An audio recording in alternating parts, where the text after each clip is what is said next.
Liberal government, elected based on liberal principles, and a conservative government. Now, this is a democratic principle to offer clear alternatives.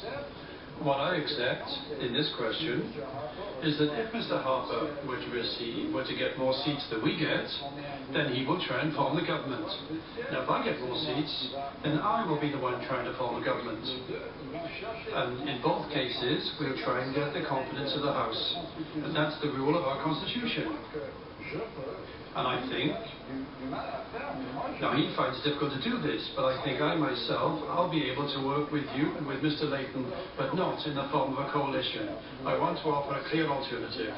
If we want to replace the Harper government, then we have to choose a good Liberal government. It's a matter of principles.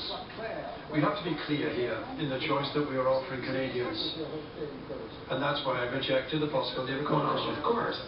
It takes the House's confidence, and in order to do that, of course, you have to understand other parties' positions. If the all-or-nothing attitude we've seen from Mr. Harper, well, that's obviously what triggers elections. But if there was an attitude that said, okay, we can agree on a certain number of things that could be done in the way you're suggesting, it could also be done through a coalition. And that was the question that we were asked to answer. But I think we have to say very clearly that it would be legitimate. Mr. Harper says it's illegitimate. It might not be your choice, but it is legitimate.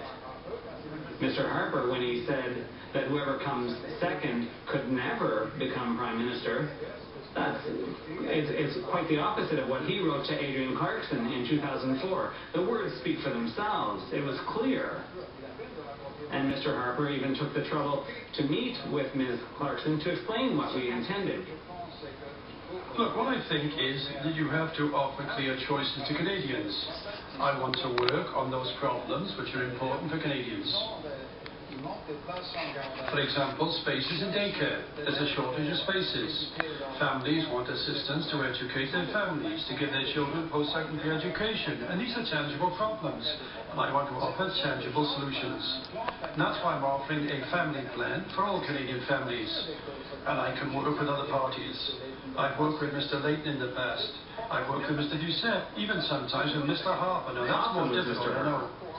But I'm there to offer an alternative, a Liberal alternative to the Harper government, and that's what I want to do. But what surprises me a bit, we're talking about governance, and your two examples, daycare and education, those are both under Quebec's jurisdiction. They're fully within Quebec's jurisdiction.